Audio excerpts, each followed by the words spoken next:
Hello and welcome to Mulch, with me, your host Rebecca Anning-Brown. This is a weekly podcast for flower farmers who want to build a confident flower farming practice that reflects the lifestyle that you want now and in the future. Each week I'll share conversation and tips to nurture and grow you and your flower farm. I'll open conversations that flower farmers find difficult to talk about, provide approaches that will help you to make decisions, chuckle at the idiosyncrasies of our work, and always be real and honest about my own work as a flower farmer. My goal is to help you to grow a curious, confident and grounded flower farming practice that flourishes as a business that you love and are proud to shout about. Don't forget to subscribe to the channel, and if you like what you hear, please do leave a review and share the podcast with your flower farming friends. It really does help to grow a confident and successful flower farming community. Hello and welcome back to Mulch. My name's Rebecca. I am a flower farmer in Leeds, West Yorkshire. My business name is Silver Grey Foliage, and I am your host for this podcast, which is all about flower farming in practice. The sun has finally come out in Leeds. Shock, horror. It has been a little bit up and down. Last Monday we did have rain, which brought me out in the foulest of tempers, I can't lie. And I'm not sure what's going on in your part of the world, but for us it is the school holidays, a long vacation here in the UK. So this is going to be a short episode, short for Mulch. Usually the episodes are 25 to 30 minutes long. And I really just wanted to let you know a little bit about summer and how that's going to work for us, and also to share a small cautionary tale from my holidays so far. So in terms of Mulch over the holidays, I'm aiming for fortnightly episodes. That's one every 2 weeks. And there are a few reasons for that. The first is that we don't have any local grandparent support or relative support, which means that Antony and I juggle the children between us. I do actually really like the holidays, and I love the opportunity to really ground and relax my children and to enjoy their company. They're also fabulous help now in the field. They're 11 and 13, and they can do quite a lot when it suits them. Obviously, when it doesn't suit them, there's a lot of groaning and moaning. But that's not unreasonable. It is physical work, it's work outside, and as I'm often told, their friends aren't having to work this hard, so why should they? That's a discussion in itself for another day. But for us, family time and relaxing our children in the holidays is super important. So spare time is firstly going in that direction. The second reason, as many of you will be feeling, is that July and August are really busy months of the season. They are close to our busiest months, but not actually our busiest months, because we run a 10-month season between February and December. And the third reason is that behind the scenes, there are a few changes going on. Antony and I are doing a bit of juggling, a bit of restructuring, so that we can make our offer for you guys clearer, easier to understand, easier to access. And we really hope that that's going to be fun for you and for us.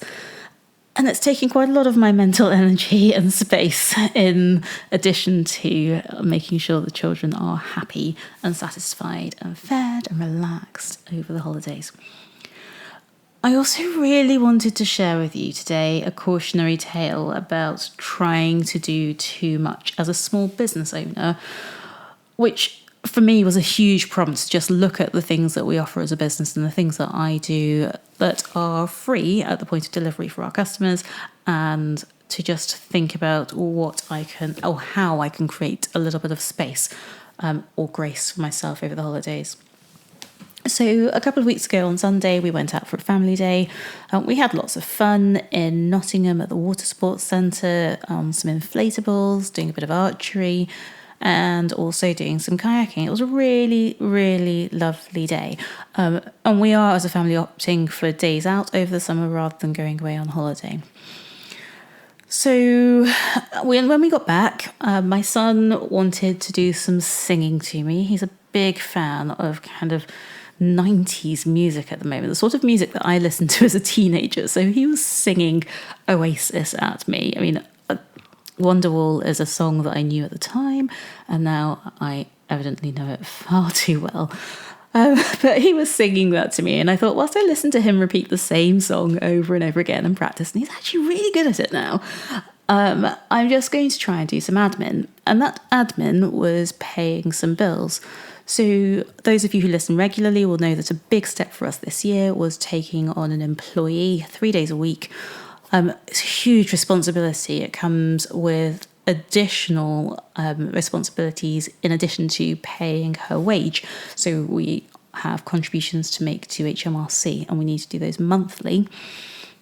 For those of you who are thinking about taking on a member of staff, it is worth saying that there is a bit of tax relief for that, and it's worth either looking into that or asking an accountant, because that's been really helpful for us and brought it closer to being affordable to be able to take that leap. So I made the monthly payment for June because it was just before the deadline for that, and I did the one for August at the same time. Now, it was also the day that my employee was due to be paid. So I then went to pay my employee, and because I was listening to my son and I was comfortable and relaxed and I was multitasking, which is something that I really don't do very well anymore, and I would question whether I ever did it that well, but I certainly don't do it well at the moment. I made a slip of the button, a dreadful slip of the button, and paid HMRC the wage of my member of staff. Now, I can hear the intakes, the sharp intakes of breath, and I did make a sharp intake of breath. My son was in the room. I withheld the expletives, but I did groan and moan. I didn't cry, but I was pretty close to tears because it's a lot of money to send in the wrong direction. And I then had to find the money again to be able to pay my employee on time before I could start chasing that reimbursement. Now, all credit to HMRC once I got through, and there was a long wait, but once I got through, they've been really efficient. They have today made that repayment back. They were really helpful about how to speed up the process. I can't moan at them whatsoever, but it's led to a week, 10 days of anxiety that I really didn't need to have. And the lesson is that actually, if I'm spending time with my children, I spend time with the children. And if I'm doing work, I do work. But doing both at the same time, unless I'm in the field, just doesn't work that well for them or for me. And so I really hope that hearing that story will just make you think about the ways that you spend time on and in your business with your family over the holidays. And when you're dedicating that time to the business, you can allow your brain to be focused and work and get the work done. And when you're spending time with the family, allow yourself to tune out, to worry a little less, and to think, I've done what I need to do, and I'll be back to it soon. But for now, I really am enjoying the time that I have with my family, because we only get these opportunities once, and so it's so important to make the most of them. Okay. So the second thing that I wanted to say, so I'm a mother, I'm a working mother and a business owner in the holidays. There are lots of things that we get up to, some of which are possibly good practice and some of the things are not so good practice. But one thing as a parent that at every point, every day, really just slightly drives me insane is the number of times that I hear somebody say, "Mummy," and to be able to counter the kind of noise or the sigh of frustration, I've been practicing a little bit of breath work. Now, those of you who follow me on Instagram know that I'm quite a fan of yoga. But this is a breathwork exercise that I picked up somewhere on Instagram, and it's really, really helped me. And it's lovely and simple. So the aim is to count in for 1, breathe out for 2, breathe in for 2, breathe out for 3, breathe in for 3, breathe out for 4, and so on until you get to 10. And then after 10, breathing in for 10, I did a really big sigh out, and I feel like I've just got a bit more space and more capacity to just hear my name again and respond calmly or sensibly again. Maybe you'll try it. So that's breathe in for 1, out for 2, in for 2, out for 3, in for 3, out for 4, in for 4, out for 5, in for 5, out for 6, in for 6, out for 7, in for 7 out for 8, in for 8 out for 9, in for 9 out for 10, in for 10, and a really big sigh out. So far this holiday, it's worked really, really well for me every single time. And so maybe have a go. Okay, finally, a reminder that our courses for September are available to book. So that's the Rose course for flower farmers, the Ranunculus course for flower farmers, and for new growers, we're offering First Steps in Flower Farming, which is 7 modules over 7 weeks. Well, it's over 14 weeks, so it's every other week. And it starts on Monday, the 9th of September at 7 o'clock in the evening, Greenwich Mean Time. There are links to make your bookings for those in the show notes below, and also you can do that through our website, which is www.silvergreyfoliage.com. Now, you'll note that I haven't mentioned grow specifically yet, and that's because we've had a number of inquiries behind the scenes that have stemmed from advertising it. So for those of you who are interested in grow, please can I ask you to either book on or to make yourself known to me, to contact me either through Instagram or by email. My email address is rebecca@silvergreyfoliage.com. Because a number of you have contacted me behind the scenes and you've said, grow sounds amazing, but actually what I want is some one-to-one work for 3 months, 6 months, 9 months, or a year.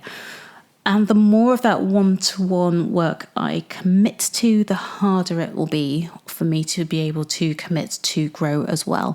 And I really need to know now or soon, or whether people are interested in doing a group program and having that community, or whether maybe there are other ways of forming that community that you'd be interested in. And I do have some ideas for that too.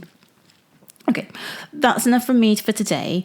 Do remember to keep up with all your good flower farming habits. So those are sun cream, hats, regular watering of your plants, regular feeding of your plants, regular cutting and deadheading, and just keeping those flowers working hard for you by you looking after them well. As ever, thank you so much for joining me today on Mulch. My name is Rebecca. You can contact me through Instagram or by email. I'd love to hear from you. I'd love to work with you and help you to make your flower farming business profitable and successful for you. And I'll be back in a couple of weeks with another episode of Mulch, all about flower farming in practice. Rebecca. Thank you for listening to Mulch. I hope that you found it useful. To find the show notes, head back to our website where you'll find links to all the things that I've been talking about in today's episode. If you're on Instagram, you can find us at Silver Grey Foliage. I would appreciate it so much if you were able to share this episode in your Instagram stories. And if you are able to leave a review, it really will help more people to get on and grow. I'll be back with you next Monday to talk about more flower farming in practice. Rebecca.